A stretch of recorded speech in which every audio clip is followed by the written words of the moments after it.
To check the safety device on the boiler, just cover that up, boiler will go to lock out. If you didn't know, on these as well, there's a test switch at the bottom, so you can flick it between the programs. So if the customer's not in, you can flick it onto test and it'll make the boiler run. I give away all my secrets. Bit of WD-40, makes them showroom new again, stops them drying white. It's a very wet, cold, dark Monday morning. We're on our way to our first job. It is a no heat call. It sounds as if they've run out of oil.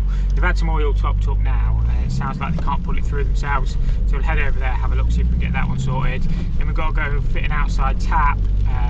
So yeah, nothing too stressful by the sounds of it this morning. But yeah, if we can get any shots, I'll get you some footage. If not, yeah, you'll not see it. So I've just turned up at this job. I think it's ran out of oil. So I did bring my oil sucker, but what I'll do is I'll show you how to do it without, in case you haven't got one of these. These are handy if you are struggling to get them through, but we'll try and do it without for a start, and if I'm struggling, I'll stick that in. So I fitted this lot. This was a few years ago. Got oil boiler down here. Actually looks like they've had a little bit of a leak on that pump valve. Not much. But yeah, we'll see. Everything is turned to off at the minute.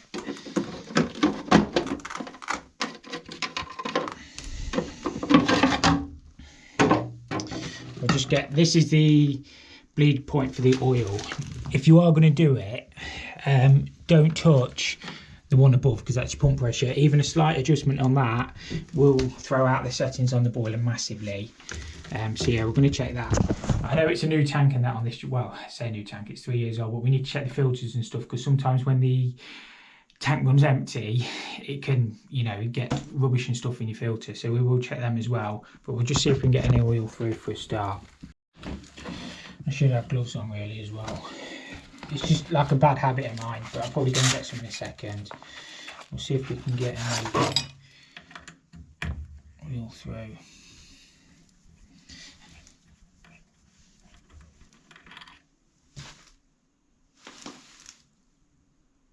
Sometimes you can hear it.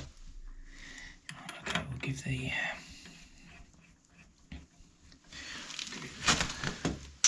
give it a demand.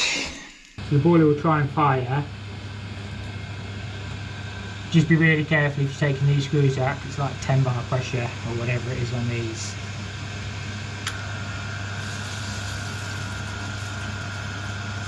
That'll go to lockout.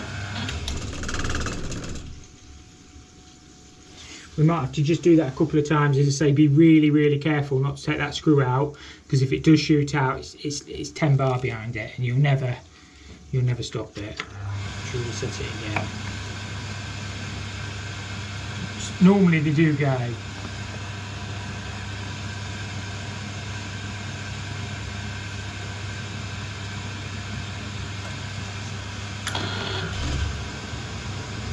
So that's actually it this time. That might go to lockout, so we'll leave that running a few minutes. Just to make sure it's okay. You can normally hear if it's running okay. The problem is when it runs out of oil, in your oil line you get air, oil, air, oil, air, oil, air, oil, so you drag a bit through. So leave it running a good 10 minutes, as I say, that might go to lockout again. If it does, we'll just do the same thing again. The puller's really good, the sucker's really good if you're struggling to get it through. Sometimes I will connect the sucker straight on the line, but sometimes it will just go like that. But we've got a little bit of a leak on there, look. Still getting bubbles. Let's go to lockout. It's going to go to lockout. This is what I'm saying, you get a bit of air in the oil line as well. This will light this time, I'm fairly confident. I've dragged a little bit through. It seems to have got a decent flow. That should light. Say the magic words. There you go. Job still looks alright, doesn't it? Not too bad.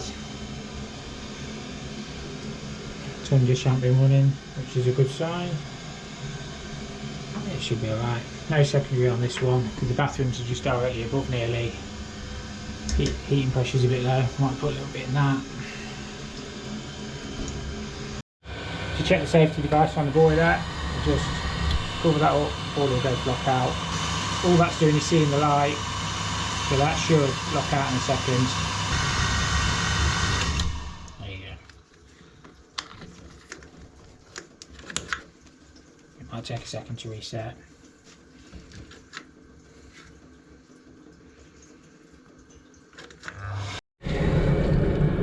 Just check the flue on it as well. She's pluming away nicely. Just make sure there's nothing blocking it. Right, this job we've been asked to put an outside tap in.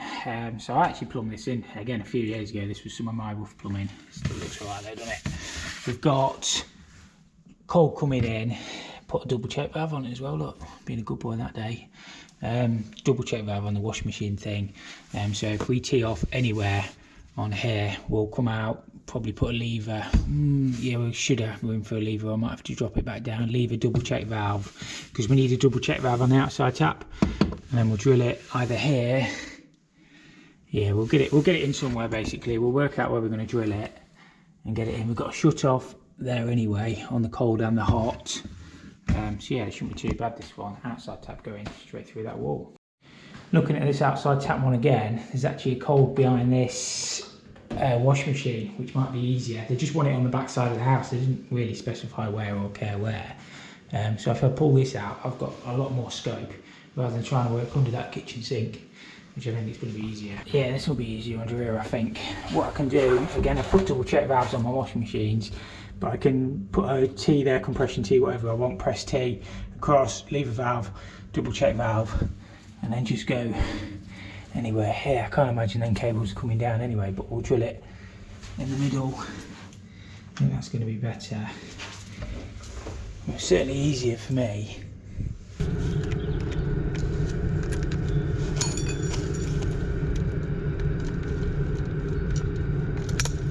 I reckon about there will do us.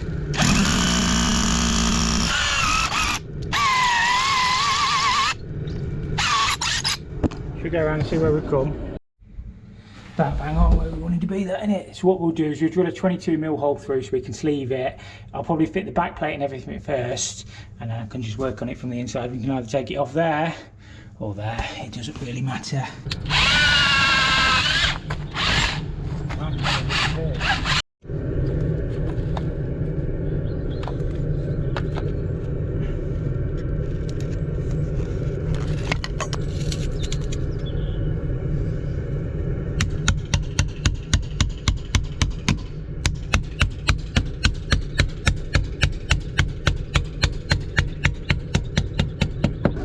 It is important to sleeve your pipe all the way through, it just protects the copper. And what we'll do is we'll seal that back plate to the wall as well with a little bit of silicone, and then just screw that in.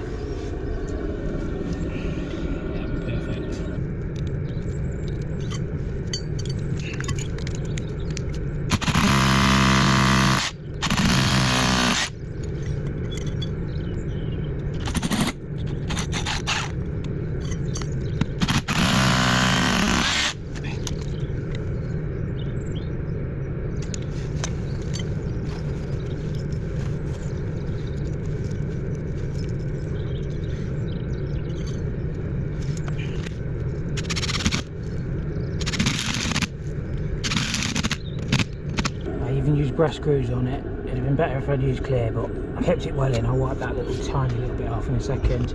I use Loctite 55. A lot of people get, well, one of my pet hates is when people say you can use the double check, you know, the ones with the little check valves built in. You can't use them on new installations. If I came to this tap and I was changing it like for like, I can put, I think they call them a HUK1 outside tap back in.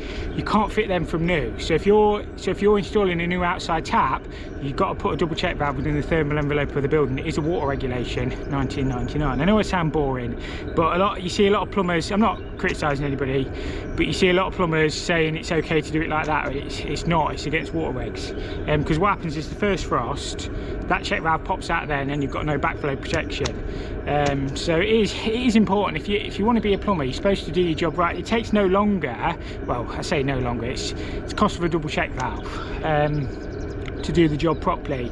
And you see a lot of plumbers on social media saying oh yeah, it's because it's got an outside tap, it's because it's got one built in, you don't need to put one in. Well, you do if you're installing it from new. If I came, as I say, well, I'm not going to waffle on, but if I came to it and I was changing it, you can do it like for like. If not, you've got to do it from like that, and that is the water reg. It's like when you see them adverts on Facebook, outside taps fitted for 35 quid. You can hardly buy the bits for that. You know, you can get them outside tap, you know, the hose clamp kits from Homebase or whatever, but they're completely illegal. You can't actually install them on a water supply. You can on a private water supply, but I can't imagine many people who are on private water supplies. So obviously I'm going to be a bit more expensive than 35 quid. I'm not saying I'm ripping people off, but it's an hour's work to fit an outside tap plus your materials. So whatever you want to charge for your hour, is it 50, is it 55 quid? You know, it depends on the area. I know some people have charged £65 for the first hour, but you've got to look after your customers, because they keep you in the work. And I'm not here to rip anybody off. I'm just here to try and make a living and do a good job, or the best job that I can. A lot better than them outside tap kits anyway, with the back plates and stuff. We've just got to get the inside bit connected in now. Mismentioned my sleeving a bit, didn't I, by about 2 inches. I can cut that back with a walk tool anyway. It's better to be a bit long than a bit short. Story of my life. But the other way around. I'll get the water off. I'm probably going to tee into that bit where it's not been painted. Pulled bend, lever valve, double check valve, and either a soldered elbow or a compression elbow.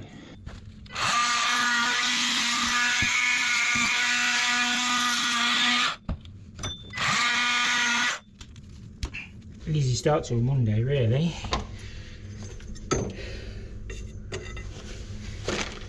We're not going to take the easy ones in the hard jobs. Sometimes I come across as quite moany in the videos. It's just stress. It really is. It is a stressful job, and I do love the job, and I know I've said it a few times. If I could just be on the tools all the time, I think I'd be ultimately happy, and I probably should go to work for somebody. But it's all the other stuff that you don't see that I'm trying to show in my videos now. Just try and keep it, you know, honest and real and whatever. But I say not every job goes well, and it never will. You never do anything about it. Sometimes my camera work is shocking. It's just how it is, isn't it? Sometimes we flood the place. Try not to. I'm gonna get a bit of water here though, that's a fact. Not a lot. We're on a low point.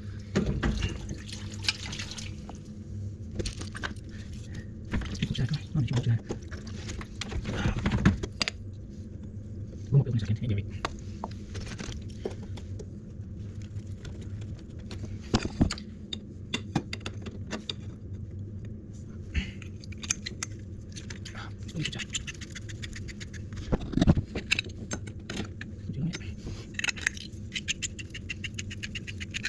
I don't want to see this one either.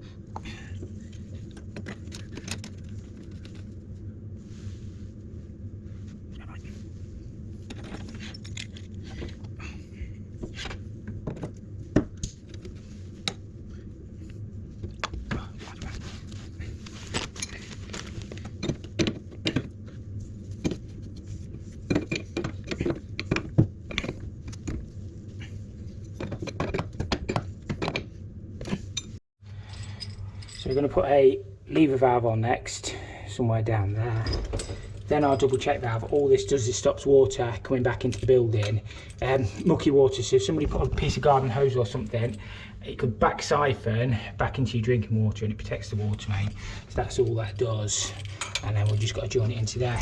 I suppose technically you should have a drain off tap above your stop tap, but from experience, if people are going to shut them off, all they'll do is shut that lever valve off and open the tap on the outside to drain the water out of it.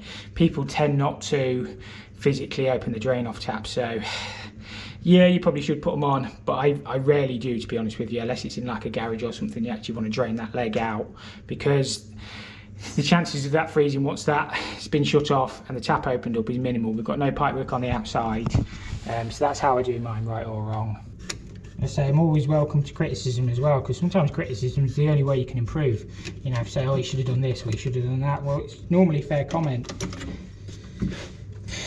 And I do try and respond to every comment, unless it's just like plain rude, in which case I won't.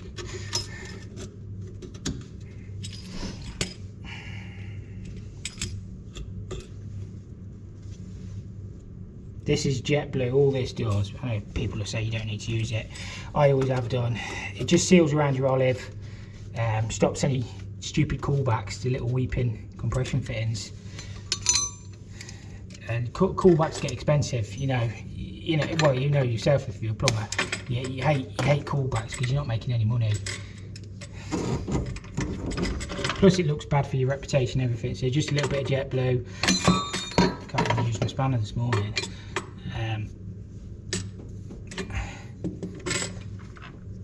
There is an arrow on these as well, indicating the direction of flow, so we need it that way.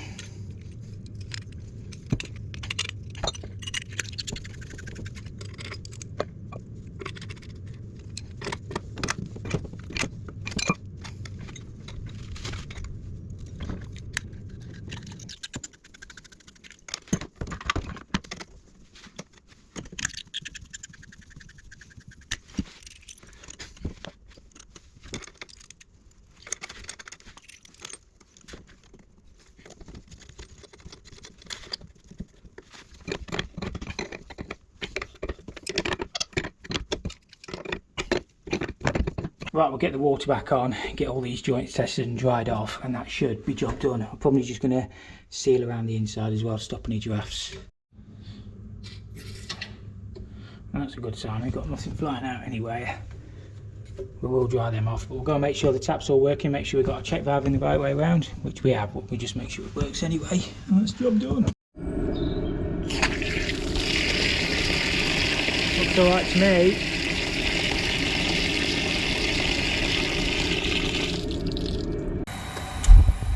Sounds alright.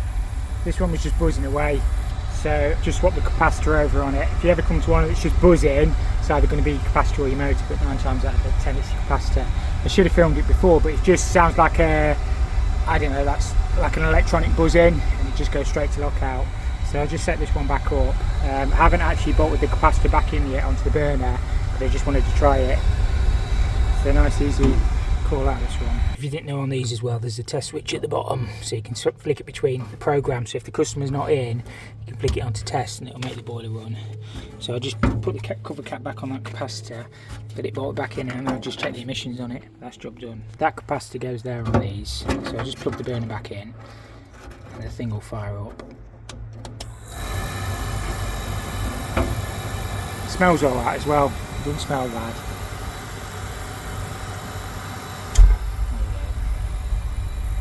She lives again. I will just check it with the analyzer, make sure it's burning clean, but it looks clean inside when I took it apart. These wall stars can be a little bit prone to sooting up. That's the fire check valve on these. It's probably not compliant, well, it isn't compliant by modern standards. The jammer in there is from working. I'm not too worried about this one.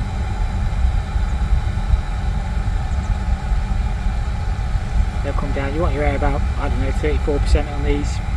PPMs are coming down on it, which is what we want to see. So yeah, it's probably about where I've had it actually. Maybe them down a little bit more, but they are coming down. It's not a million miles away. Air's about 35. Yeah, I'm not worried. It kind of sounds like that buzzing when you come to them. I know that's not a capacitor buzzing, that's my analyzer. But what happens is it resets, it buzzes straight to lockout. It is Saturday morning. We are coming to fit a wood burner today at my brother's house. It's absolutely pouring down with rain.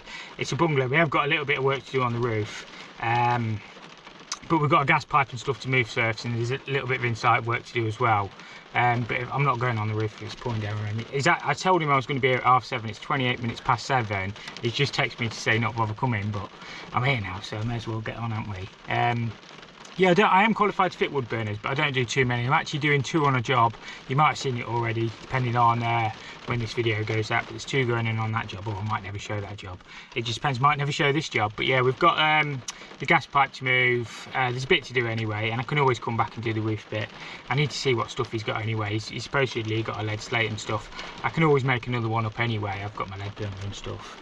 So yeah, we'll go and have a look. He said he'll be out in a minute. Before we do anything, we're doing a lead by tightness test. I'm not going to stand here watching it because it's pouring down, but it's on 20 at the minute. So I'll come back and check that in a few minutes, make sure it's not dropped. All this is coming out anyway because we're going to put a heat pump in. What the hell have they used on that? Horrible, that, isn't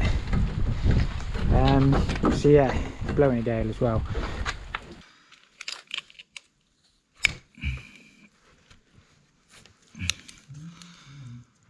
Flipping jobs on a Saturday morning, eh?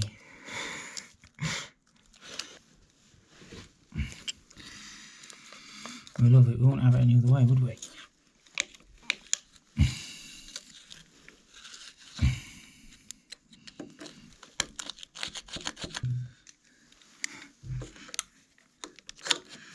Gone a bit green, hasn't it? Save some of that, yeah.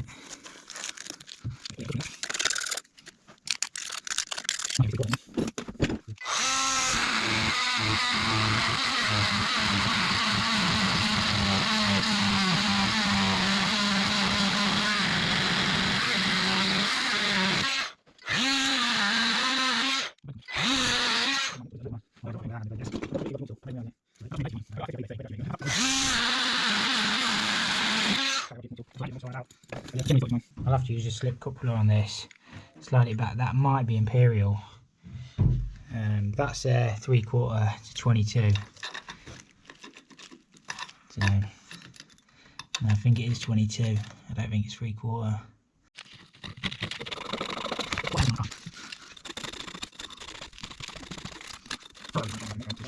Yeah,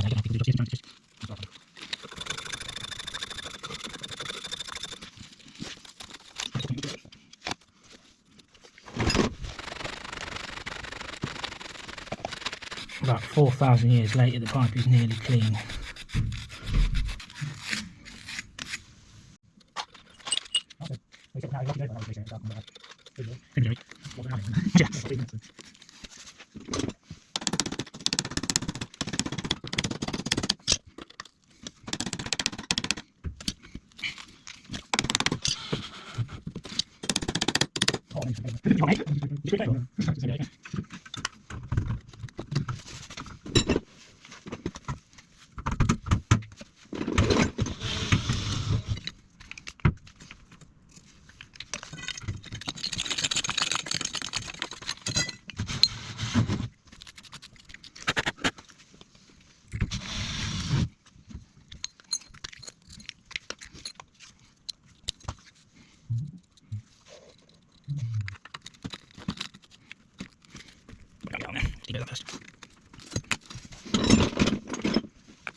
I don't think they could have picked a worse day for this. It is absolutely teaming it down. That's what happened to the crazy car. I'm going to build a new one for next year anyway. You couldn't have picked more walks. A place to take your flue out, could you? No, I should have just put it in the bedroom, shouldn't I? Yeah. All these tanks and that are coming out anyway, aren't they? Oh, yeah. Just right at the far end.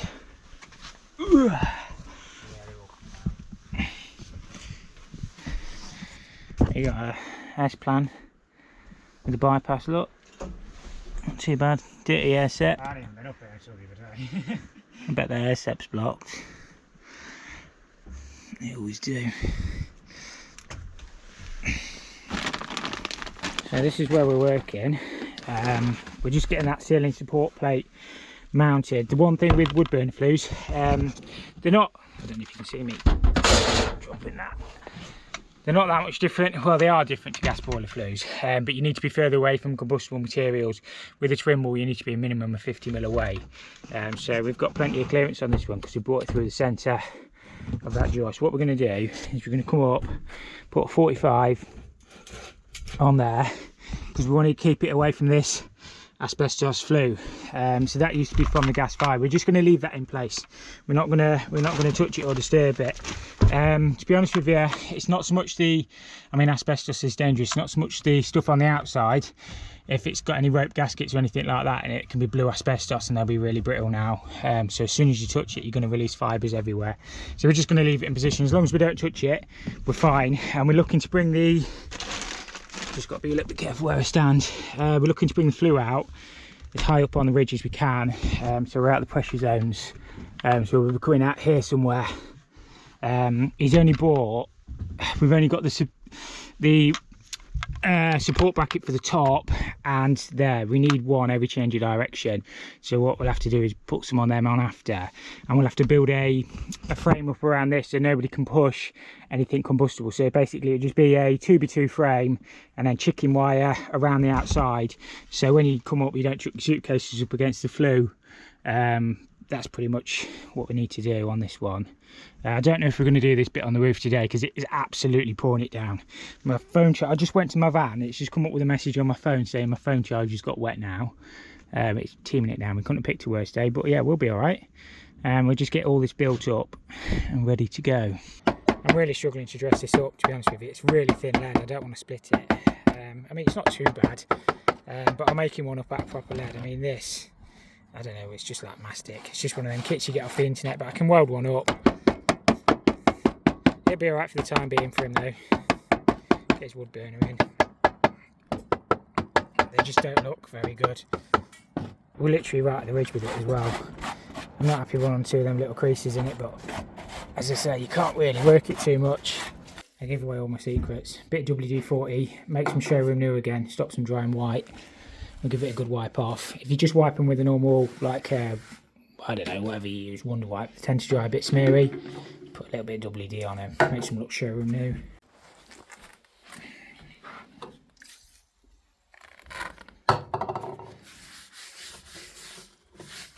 Give it all a good wipe down for him. But yeah, it's coming together. It don't look too bad. I'm just not happy with the ripples. But you can't dress it, so it is what it is. I've got all my safety checks to do on it now. So smoke test one, we'll cap the flue off, check all the joints, and then I'll check all the air controls and stuff. This is not a how-to video, this is just me on a Saturday fitting a wood burner for my brother, so I'm not going to run through it all. They're actually the wrong smoke bombs before anybody says anything. They're not got enough smoke, or whatever the heat house guy said to me last time.